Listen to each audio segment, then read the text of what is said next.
Michel, parmi ces grands sujets de janvier 21, il y a l'investiture de Joe Biden qui vient d'avoir lieu.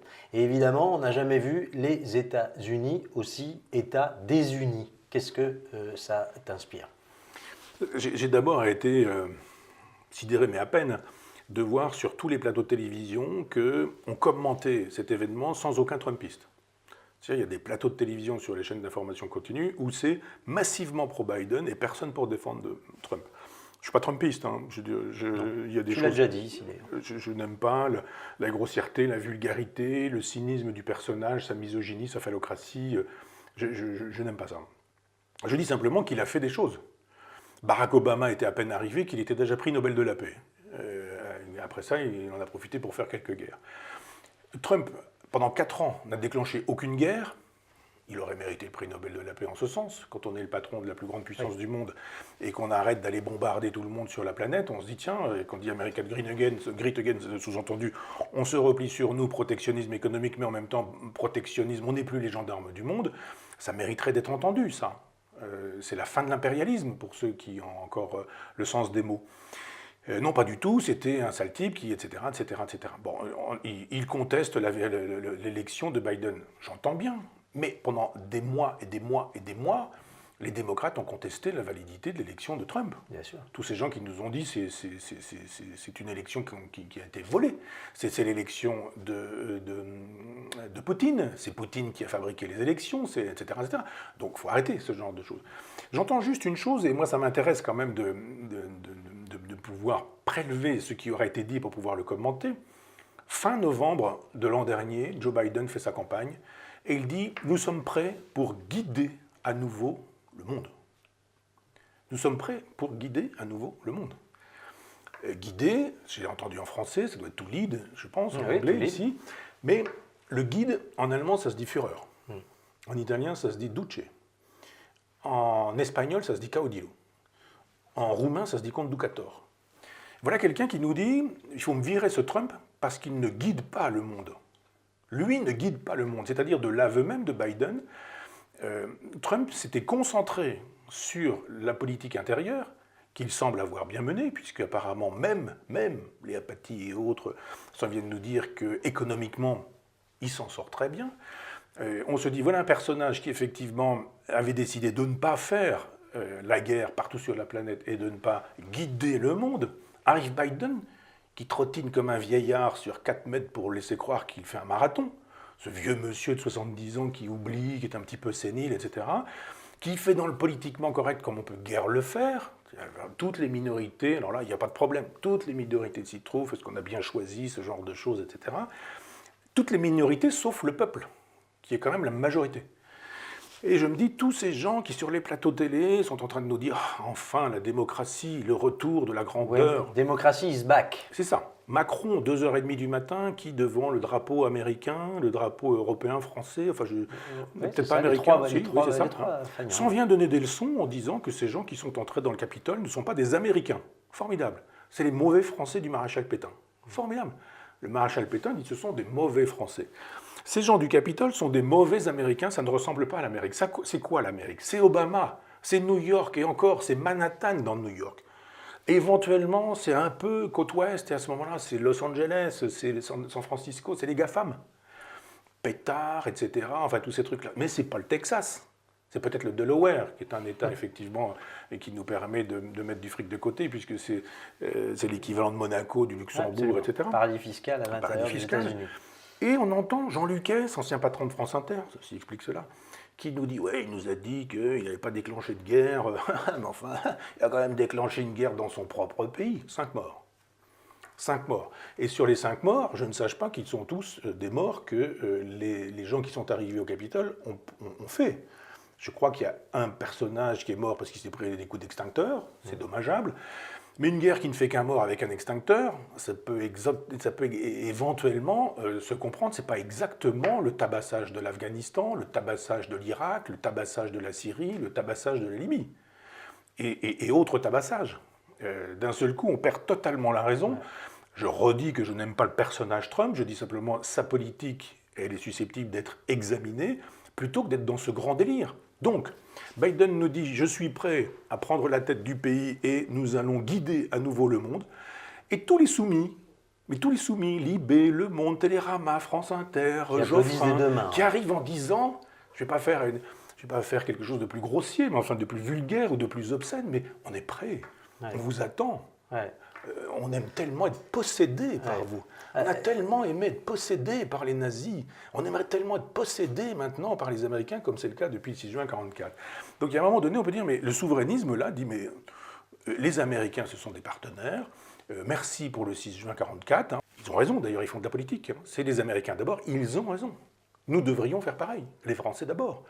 Comme les Allemands tout de suite font les Allemands d'abord. Et ils ont raison, les Allemands. Angela Merkel, elle fait quoi? Elle dit mon peuple, mes vaccins, ma protection sanitaire, et puis voilà. Bah oui, c'est comme ça. Un chef de l'État, c'est quelqu'un qui est le chef de son État. C'est pas celui qui fait la politique des États voisins. Ça me paraît évident. Et je trouve que si nous retrouvions un petit peu la raison, il y aurait quand même des choses à reprocher à Biden. Moi, je ne veux pas que Biden soit le guide de l'Europe, le guide de la France, c'est-à-dire qu'avec Biden, on me dit ce que je dois penser, ce que je dois manger, etc., etc. Mais éventuellement que mes comptes, je n'en ai pas, mais qui seraient les GAFAM, etc., fassent la loi dans ma propre vie, parce que, in fine, que veulent tous ces gens-là qui détruisent toutes les frontières entre les sexes, entre les genres, entre les peuples, entre les couleurs, etc.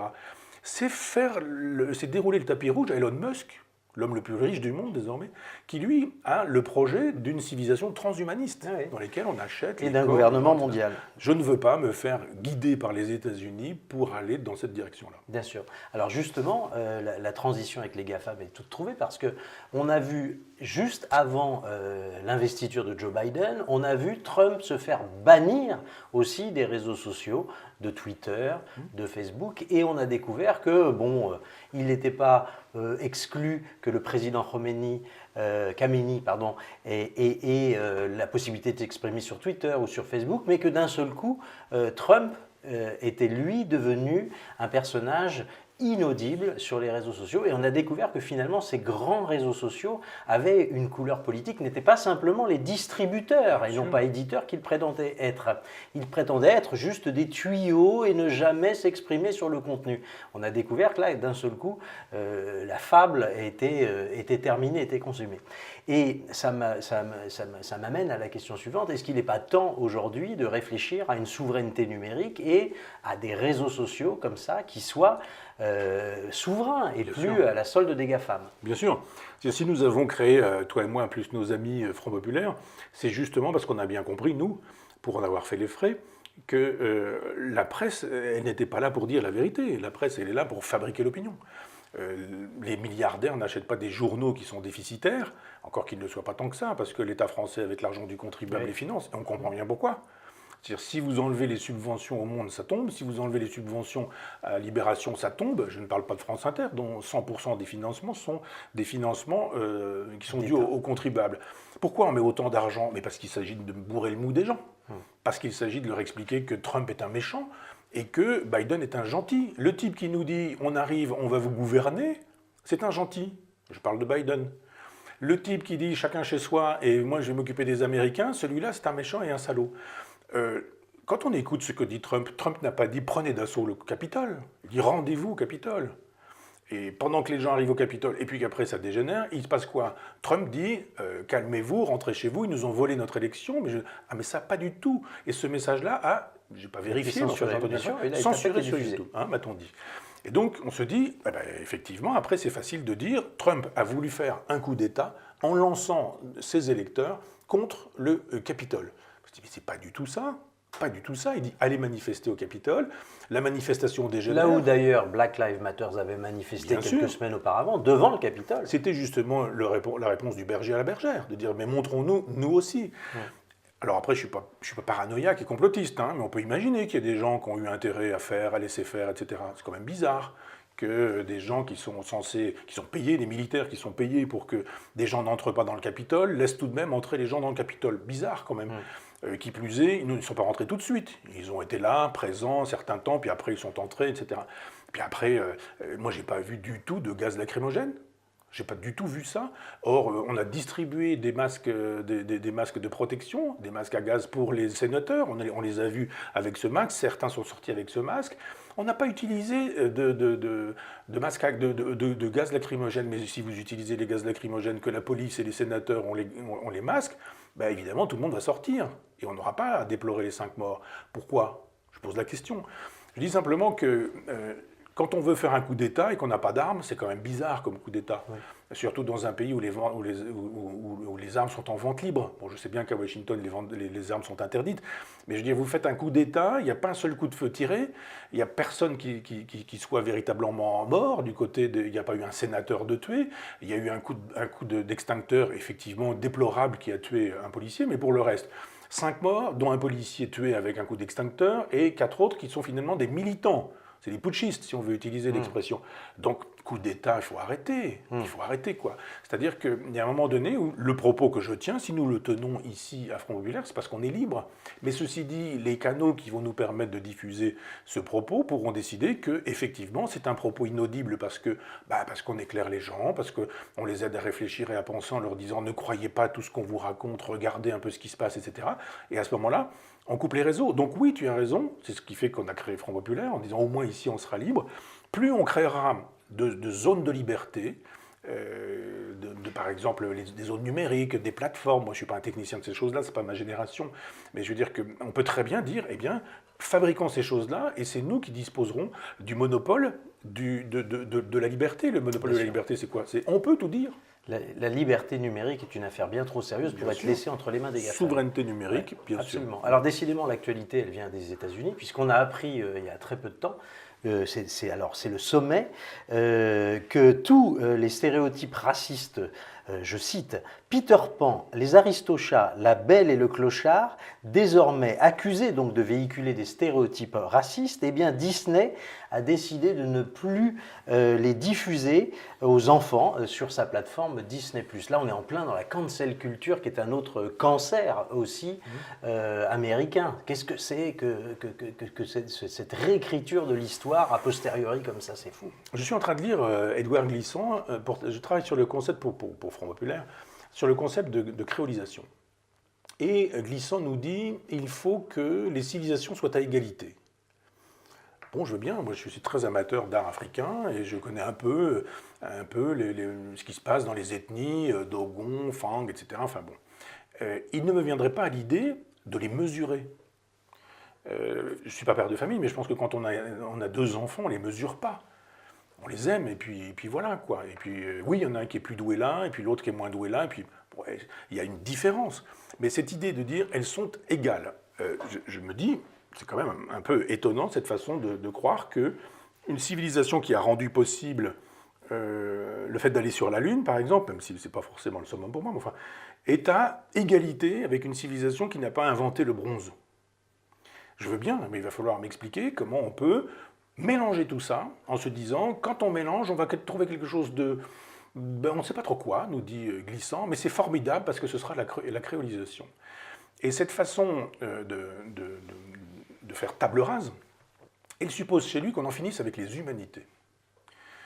Donc il faut le dire clairement, Homère, Dante, Shakespeare, Mozart, Beethoven, Vinci, Bramante, Raphaël, Dutilleux, Duchamp, Picasso, etc. Tout ça, ça ne sert à rien. C'est de la culture de racine, nous dit Glissant, parce qu'il reprend la thèse de Deleuze et Guattari, et il nous faut une culture de rhizome. Donc là, d'abord, il ne sait pas ce que c'est qu'une racine, parce que la racine a des rhizomes, et les rhizomes sont en relation avec les autres rhizomes des racines, qui font que les arbres communiquent entre eux, et que même une souche fonctionne comme une mémoire pour la totalité des arbres. Peu importe, Deleuze et Guattari ignoraient ce qu'était la nature, c'était des hommes de papier, de culture, de bibliothèque, et donc, mais si on veut prendre au mot Édouard Glissant, il y a un moment donné où il faut lui dire l'abolition des humanités, il faut parler franchement, hein, l'abolition des humanités, ça veut dire que Homère, Dante, Shakespeare, tout ça, ça passe à la trappe, ça n'a plus aucun intérêt. Et que, en revanche, la recette d'un poulet au curry, par exemple, c'est à égalité avec l'Iliade. Parce que, ben, voilà, moi je ne déteste pas le poulet au curry, mais je pense que ça n'a pas la même portée que l'Iliade ou que la Divine Comédie. Donc on ne peut pas dire très clairement ce qu'Adolf Hitler faisait, brûler les livres. ne peut pas dire clairement, on va faire un auto-da-fé, et là, on va dans une bibliothèque et on dit, on brûle tout, ça ne sert à rien.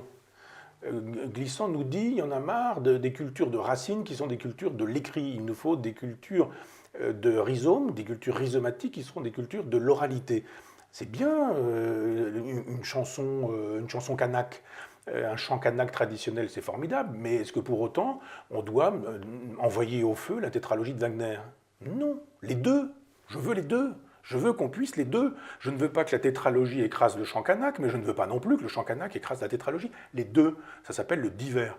Et je pense que la fameuse cancel culture commence par aller chercher des poux dans la tête de toutes les productions. Alors là, ce sont les dessins animés. Donc, effectivement, probablement, les antispécistes vont estimer que les 101 dalmatiens, c'est une exploitation des animaux et que ça n'est pas pensable du tout. Même si on les humanise, d'ailleurs, on les fait parler. Donc quand on est dans cette espèce de configuration où, effectivement, on cherche pour le coup la petite bête, et dans les dessins animés, on va se dire, oh là là, mais là, il y a un chien mâle, puis le chien femelle. Mais le chien mâle domine le chien femelle, c'est inadmissible, patriarcat, phallocratie, misogynie, etc. Hop, on enlève ça. Et donc, on enlève les livres pour enfants, parce qu'il ne faut pas éduquer les enfants dans les stéréotypes de genre. Ah oui, plus de livres avec des petites princesses. Voilà, on enlève les livres après ça, et puis on continue. C'est les 10 petits nègres. Bon sang, nègre. C'est pas possible. Ouais. Qu'est-ce qu'on va faire de l'art nègre avec Picasso, avec Matisse, etc. Il va falloir dire quoi? Alors c'est comme les peuples premiers. On a dit les peuples premiers. Alors on a dit l'art primitif. Ah, il fallait pas. Donc les arts premiers. Puis après on dit mais ça veut dire quoi premier? C'est-à-dire qu'ils sont pas plus loin, ils sont pas. Non, premier, ça veut dire. Mais non, pas du tout. C'est originaire. Non, non. Il y a un moment donné où on se dit j'ai bien vu l'objectif. Finalement, ce qu'il s'agit de faire, c'est foutre le feu aux bibliothèques, foutre le feu aux musées.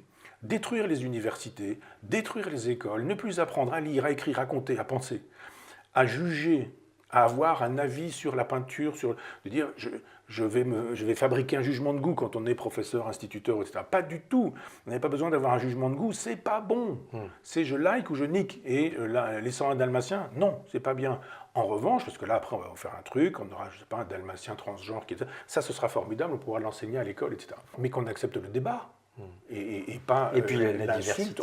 La diversité, c'est voilà. Ça. Que la diversité aille jusqu'au mâle blanc. Ouais, que la diversité aille jusqu'à la majorité des Français. Que le mâle blanc est une diversité comme les autres. Et qui devrait, voilà. Ouais. C'est-à-dire que quand il se trompe, Tocqueville, quand il dit la démocratie, c'est la tyrannie des majorités, ce serait un tel bonheur que la majorité puisse être tyrannique à l'endroit des minorités. Je le dis en plaisantant, bien sûr. Mais je veux dire, là, c'est très exactement l'inverse. Nous sommes une minorité. Comment pouvons-nous devenir une majorité? C'est l'avant-garde éclairée du prolétariat, c'est une version de l'avant-garde éclairée du prolétariat qui consiste à dire nous avons tous les droits, mensonges, intimidation, violence, etc. Il s'agit de fabriquer une révolution dans laquelle on va faire des crétins, des incultes, etc. C'est formidable pour le marché. Le capital trouve ça très bien. C'est d'ailleurs pourquoi il entretient Biden, qui entretient cette idéologie. Plus on sera crétin, débile, inculte, plus on sera illettré, plus on ignorera, et c'est déjà le cas, les classiques. Qui aujourd'hui, moi j'avais des discussions il y a 20 ans avec des professeurs qui étaient mes collègues et avec lesquels il était impossible d'avoir au pied levé une discussion, pour mes collègues de français, sur Racine et Corneille. Tu préfères quoi, Racine ou Corneille, etc. Je sais pas, j'en ai jamais lu, je sais pas ce que c'est, etc. Alors aujourd'hui, Racine et Corneille, ils savent même plus ce que c'est. Je comprends bien que le gramschisme de ces gens-là consiste à dire faisons table rase de tout ce qui rend intelligent, de tout ce qui rend cultivé, de tout ce qui fournit de l'esprit critique. Il nous faut des cerveaux disponibles pour pouvoir y mettre dedans l'idéologie qui est la nôtre. Et on voit aujourd'hui comment des gamins de 15-16 ans sont en plein dans ce truc-là, des enfants de 8 ans qui veulent changer de sexe et des parents qui trouvent ça formidable. Ouais. Alors, autre actualité, ces jours derniers, on a vu un livre faire beaucoup parler de lui, c'est le livre de Camille Kouchner qui revenait sur le viol de son demi-frère, de son frère, pardon, par Olivier Duhamel. Et cette fois-ci, on a découvert qu'une partie, qu'un homme à la très grande réputation, qui donnait des leçons à la terre entière, était coupable, vraisemblablement, je dis présumé coupable en tout cas, de beaucoup d'inceste et de faits extrêmement graves sur cet enfant, cet adolescent à l'époque. Ça fait 20 ans, Michel, que tu dénonces cette gauche morale parisienne, donneuse de leçons, qui a tenu le haut du pavé pendant longtemps. Et on a ressorti, on a exhumé d'ailleurs pour Front Populaire un plateau que tu avais fait avec Olivier Duhamel, Alain Finkielkraut. Il y a quand même eu pendant longtemps, et peut-être encore toujours, une véritable culpabilité vis-à-vis de la pédophilie, de toute cette élite, on va dire, qui est très à l'aise avec l'idée de châtier les autres moralement, mais peu volontaire à l'autocritique, quoi. Ça fait 30 ans que je le dis. 30 ans. 30.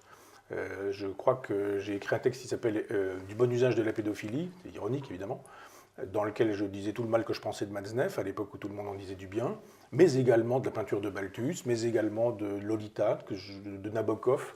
J'ai lu un tiers du livre, j'étais trop dégoûté, j'ai pas pu aller au-delà. Et de toute cette complaisance à l'endroit de la sexualité que des adultes infligeaient à des enfants. J'ai écrit après un texte qui s'appelle Contre Sade. Et là aussi, je me suis fait agresser parce qu'on a dit, Onfray, ça y est, il est passé du côté du côté obscur de la force, il est devenu de droite, il est contre Sade, et puisque Foucault est pour Sade, Barthes était pour Sade, Deleuze était pour Sade, etc. Il y a un moment donné où c'est un délire complet, et on se dit, mais je ne peux pas imaginer tout ça. Ça fait quand même une cohérence, et je rappelle quand même que quand René Scherrer, toujours vivant, le frère d'Éric Rohmer, le cinéaste, dont j'aime beaucoup le travail par ailleurs, a écrit nombre de livres de pédophilie. Je veux dire, il y en a un qui s'appelait Émile Perverti, qui a été publié dans une collection qui était dirigée par Jacques Chancel.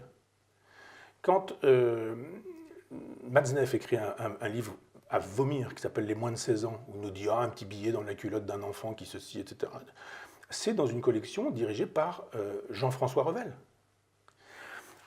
La totalité des livres de Tony Duvert, qui lui est un pédophile revendiqué, une quinzaine de livres, c'est aux éditions de Minuit, c'est Jérôme Lindon qui publie tout ça, qui organise la vente sous le manteau, et tous ces gens qui sont célébrés par justement Libération, par Le Monde, par probablement France Inter à l'époque, enfin tous ces gens qui nous disent que c'est formidable, que c'est fantastique, puis aujourd'hui qui nous disent on ne savait pas, on n'a pas compris, Kouchner qui me dit c'est mon copain qui me dit faut signer, j'ai signé, mais j'ai même pas lu. Ah oui, Jacques Lang qui se dit que c'est une connerie. Oui, c'est une connerie, oui, mais enfin il y a encore peu de temps, il disait des choses dans les années 90 du genre le continent de la sexualité avec les enfants n'a pas encore été abordé ou exploré correctement, etc. On se dit bon. Sonia Mabrouk a fait un très bon travail pour remettre tout ça à la surface. On l'a salué ici. Mais oui, et il faut la saluer, elle fait un très beau travail de journaliste. Mais on se dit, tiens, c'est quand même très étonnant, Duhamel, Cohn-Bendit, qu'on n'a pas mis à la porte de LCI, au contraire de Finkielkraut, qui lui a co-signé un nouveau désordre amoureux dans lequel il faisait, dans les années 74, je crois, l'éloge du fameux Tony Duvert avec une phrase terrible du genre « essayer un enfant ». Je veux dire, il y a quand même plusieurs signes qui montrent une espèce de complaisance pour tous ces gens qui ont dit des choses immondes. Mais qui ont dit des choses immondes. Quand un journaliste qui présente la météo émet quelques doutes sur le réchauffement climatique, il est viré tout de suite. Mais des gens qui ont le grand bazar, c'est susceptible d'être lu, Cohn-Bendit, écrit des choses comme celle-ci, sont toujours à l'antenne. Ouais. Et donc je me dis, s'il faut faire une synthèse, ce que nous apprend l'affaire Duhamel, c'est que ces gens sont forts avec les faibles et faibles avec les forts. C'est ça la grande leçon de la gauche morale, on dit morale en plus. Gauche caviar, dans lequel il y a caviar. Gauche libérale, gauche maastrichtienne, gauche européiste. C'est salaud de pauvres, salaud de faibles. Les enfants, les vieux aujourd'hui. On entend BHL, André Comte-Sponville et quelques autres qui nous disent le Covid aujourd'hui, ça met la France à genoux pour des vieux, quoi. Pour des personnes âgées qui ont fait leur vie. Mais c'est exactement la même chose. Aux deux extrémités, on n'a rien à faire des enfants, on n'a rien à faire des vieux. Ils sont improductifs. Sodomisons-les, euthanasions-les. C'est ça la gauche. C'est pas ma gauche. Moi, c'est pas ma gauche. Ma gauche, c'est justement la gauche qui préserve les enfants des prédateurs de pédophiles. Ma gauche, c'est une gauche qui préserve les personnes âgées dans les EHPAD et qui fait qu'on va faire le nécessaire pour que ces gens-là ne soient pas envoyés au cercueil vite fait, parce que ça fait bien nos affaires et que ça permet de faire tourner la machine économique si on tue quelques vieux. Mais c'est ça la gauche, tous ces gens qui nous donnaient des leçons de morale, qui nous expliquaient quand on disait mais ce serait bien qu'on garde notre souveraineté en 1992, qu'on était des nazis, qu'on était des vichistes, des pétinistes, des nationalistes, qu'on était des bellicistes, qu'on était des sous-diplômés, qu'on était des crétins, des bac-5. Ce sont tous ces gens-là qui nous ont donné des leçons. Vous avez effectivement ressorti une vidéo, j'avais même oublié que j'avais rencontré ce type-là, dans ces conditions-là, et c'était effectivement déjà sur la corruption des élites, sur la corruption des... C'est pour saluer la constance de Michel Onfray, finalement, Ça, qui on n'a aura- pas changé d'avis depuis Ah non, 30 ans ah sur non. un certain nombre de sujets, sur Ah, l'Europe, bah, sur la gauche morale. Absolument. On voit que, contrairement à ceux qui disent que tu aurais viré à un moment, que tu aurais changé, que le personnage serait devenu aigri, Oui. on voit que ces gens-là en sont pour leurs frais, puisque les archives démontrent que tu n'as pas changé. Absolument. Je demande qu'on me montre des archives qui me montreraient que je dirais une chose, puis que je dirais très exactement aujourd'hui le contraire. Non, c'est exactement la même chose. Simplement, ce sont ces gens-là qui sont aigris. Parce qu'ils se disent, on est passé à côté du train de l'histoire. Parce que tous ces gens qui sont communistes avant la guerre, et qui sont collaborationnistes pendant la guerre parce qu'il y a le pacte germano-soviétique, puis qui après rentrent en résistance, puis qui après défendent le FLN, puis qui après, etc. Et puis qui se trompent tout le temps. On fait l'éloge des tyrans, on fait l'éloge des dictatures, on fait l'éloge de Staline, on fait l'éloge de Castro, et puis 40 ans après, encore que c'était 72, c'était 10 ans après, tout compte fait, je crois, Simone de Beauvoir, tous ces gens-là se sont trompés, surtout, tout le temps. Et quand on dit qu'ils se sont trompés, on est aigri, on est, je ne sais pas quoi, aigri pourquoi, au contraire. Moi, je vais me faire une autosatisfaction, hein, je veux dire, il n'y a aucun problème. Moi, je n'ai pas à être aigri, je tiens le même, je creuse le même sillon et les dates font foi. Ouais. On regarde mon livre sur Sade, qu'on regarde mon texte qui était un... Alors, du bon usage de la pédophilie est un texte que j'avais écrit sur la demande de Philippe Solers, lui aussi défenseur de la pédophilie, qui, pour défendre la pédophilie, j'ai encore le numéro dans mes 50 000 bouquins, là, il faudrait que je le retrouve, qui est un numéro spécial de l'infini, où il avait demandé à plein de gens de se positionner sur cette question de la pédophilie. J'avais été sidéré d'être le seul contre. Donc il faudra que je trouve ça, et puis on refera Avec encore plaisir. de la... Oui. Ça, oui, ce serait intéressant. Oui. Alors Michel, il y a quelque chose que je voudrais annoncer aussi à ceux qui nous regardent, c'est que nous allons prendre l'initiative, une fois par mois, de nous voir et d'organiser des soirées interactives, un peu sur le modèle de ce que l'on avait fait avec l'Arménie, mais sur des sujets divers, variés. Je propose que la prochaine fois que l'on se retrouve, eh bien, ce soit autour de l'année 2021 et des grands rendez-vous qu'on va donner à tous nos abonnés de Front Populaire et à tous les autres, bien sûr. Avec plaisir. À bientôt, Michel. À bientôt.